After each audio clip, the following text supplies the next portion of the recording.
ministre. La parole est à Madame Danielle Simonet pour le groupe La France Insoumise. Madame la Présidente, Mesdames, Messieurs les ministres, chers collègues, quelle belle victoire arrachée hier. La lutte paye. Avoir des eurodéputés insoumis, ça compte. Hier, le Conseil des ministres européens du Travail a validé l'accord en faveur des travailleurs des plateformes contre Uber et contre le président Macron, meilleur lobbyiste d'Uber. Des millions de travailleurs européens des plateformes vont pouvoir demander la requalification de leur statut en salariés. Et ce sera aux plateformes de démontrer s'ils sont, selon elles, de vrais indépendants. C'est un renversement de la charge de la preuve. Qu'ils soient livreurs, chauffeurs ou autres, ces travailleurs ubérisés étaient faussement considérés comme des indépendants. Ils ne peuvent pas fixer leurs tarifs et sont totalement subordonnés aux plateformes qui leur imposent les consignes, les contrôles et les sanctionnent. Faux indépendants, ils n'ont ni les avantages de l'indépendance, ni les droits du salariat. Payés à la tâche comme au XIXe siècle, ils n'ont pas de réelle protection sociale, ils sont surexploités. Je tiens ici à saluer la détermination de l'eurodéputée Leïla Chaibi et des travailleurs ubérisés qui se sont organisés en lobby populaire pour que Uber cesse d'imposer sa loi. À chaque étape du travail législatif européen, la France d'Emmanuel Macron a tenté de torpiller la directive européenne présomption de salariat. Hier encore, la victoire a été arrachée alors même que la France a refusé de voter pour et avait été le seul pays à voter contre ce compromis début février.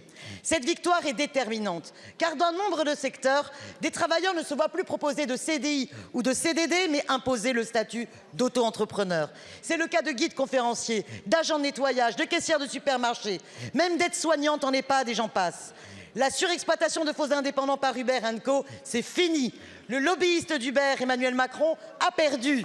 Madame la ministre du Travail, quand allez-vous transcrire dans le droit français cette belle victoire politique et sociale européenne? Je vous remercie. Je vous remercie. La parole est à Catherine Vautrin, ministre du Travail, de la Santé et des Solidarités. Merci Madame la Présidente, Mesdames et Messieurs les députés, Madame la députée Danielle Simonet. Madame Simonet, vous n'allez pas être surprise, je ne partage pas votre lecture de la situation d'hier. Étonnant, non?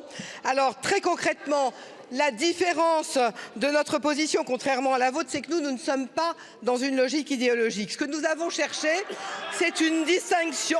Je vous ai écouté, on va s'écouter, ça ira mieux, je crois.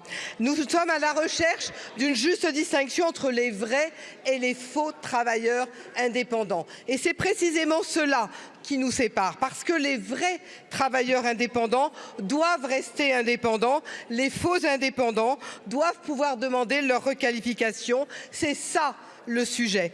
Et les travailleurs indépendants du secteur de la mobilité et de la livraison, qui sont les vrais, eux ont bénéficié d'avancées permises par les 9 accords qui ont été conclus dans le cadre du dialogue social et qui ont amélioré leurs revenus, leurs conditions de travail et la transparence de leurs relations avec les plateformes. Vous dites que vous voulez protéger les travailleurs des plateformes, mais finalement ce que vous soutenez, c'est un système qui est flou et qui est fragmenté.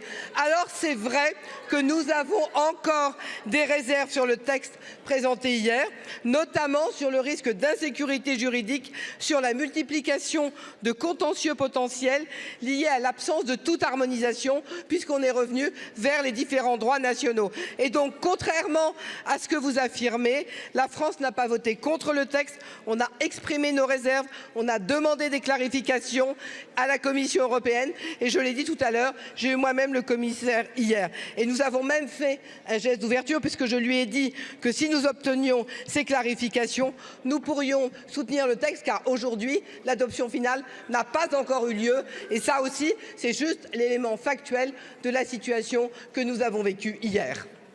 Je vous remercie, Madame la Ministre. La parole